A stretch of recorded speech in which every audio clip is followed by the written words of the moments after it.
So we bought a brand new 2022 Sprinter van. Let's check it out.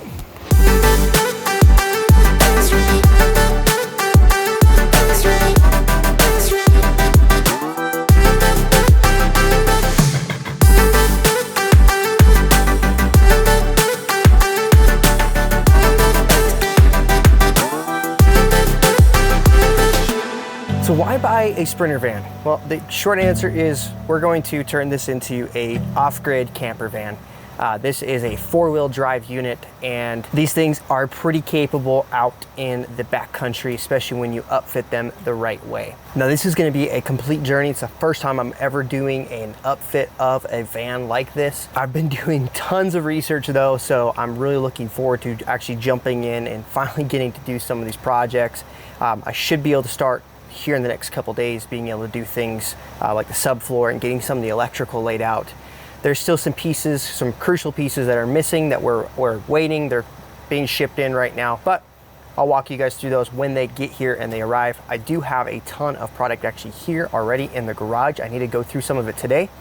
And then I'm gonna go ahead and do a layout of the van for you guys later. So, hey, it's Future Riley here. So I spent the next few minutes talk to you guys about the various parts that we'll be featuring in the van, and then I walked you through the van and pointed out where all these different components are going to live and going to end up in the final build.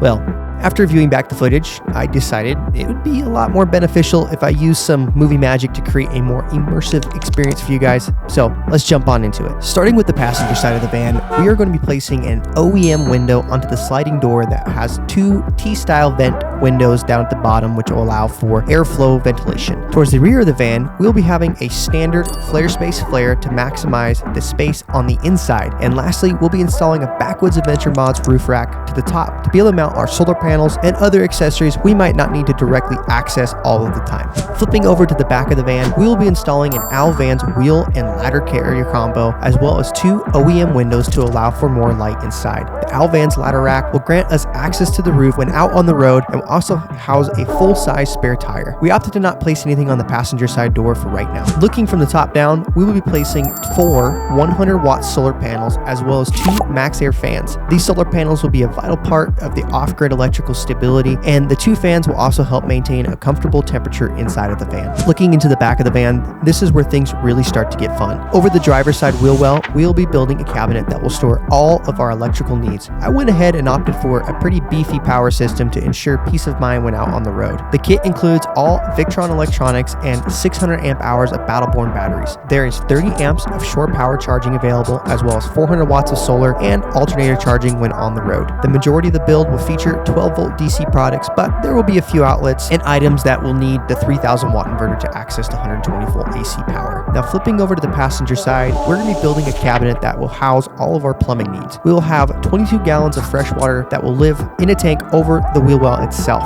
We will then install a SureFlow water pump, a 2.2 gallon 12 volt water heater by XUp, and a 3-stage water filter. And lastly, we're going to install an 11 gallon gray water tank that will live underneath the van.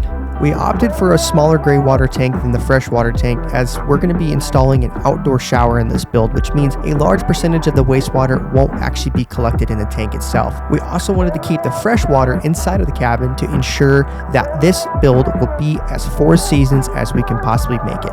Above the 2 cabinets will be our flare space bed system. To go along with the passenger side, we also opted to put in an extended flare on the driver's side to add just a little bit extra space. This system will come with a 4-inch memory foam mattress, which really sounds very comfy. On the driver's side of the build, we will also have cabinets running the length of the van. There will be one small section that will house all of the switches for the various electrical products throughout the van. We are not planning to put any type of cabinetry above the bed or on the passenger side, as we wanted to provide a place to be able to sit up and work or watch a show without having the risk of hitting your head on the cabinet. We will be running 2 reading lights with a USB charger built into them that will live on either side of the flare so that you can read comfortably when in the dark. We are planning to partition the garage space from the main area using plywood, and the goal will be to maximize the amount of floor space in the garage so that there's plenty of room for storing bikes, coolers, or any other large objects like that. Moving to the front of the vehicle, we're going to be placing a second OEM window with a T-vent style pop out to allow for more airflow inside of the van. We will then build a cabinet structure that will house an isotherm 12-volt refrigerator and a 1500-watt induction cooktop. The goal is going to be to have a ton of countertop space available. We might also explore adding a folding table so that when you use the seat swivels, you have a place to eat or work. On the passenger side, we're going to build a cabinet that will feature a sink,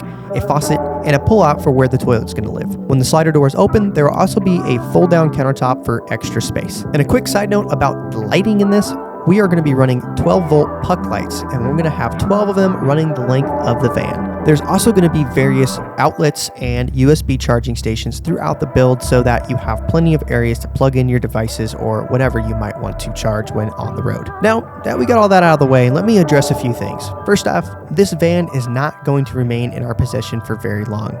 In fact, hopefully, we have this thing sold right after we're done building it. As an outdoor photographer and filmmaker, I do hope to have something like this in the future for myself, as it would make my life a whole lot better when on the road shooting. But with that being said, I have built this van with the mindset of selling it, which means there are things that I'm putting into it that I might not personally use, but I know will be a great selling point. Second, cost is definitely a consideration, especially when looking to maximize the profit potential. We have made sacrifices in the areas we can without degrading the overall quality of the build. For example, we're not adding an awning to this build or external lighting of any kind, and we're also not certain if we're going to be adding upgraded suspension, as that will push this build kind of out of the price point we're looking to fall within at the end of it. If you like watching van builds like this, or if you just enjoy all things outdoors, please consider hitting the subscribe button down below. Also, please hit the like button if you enjoyed this video so that it might be shared with more people. Also, make sure to hit the bell icon down below, as I will be releasing a series of videos during this build that you're not going to want to miss. But that's it for today, so I'll see you guys all in the next one.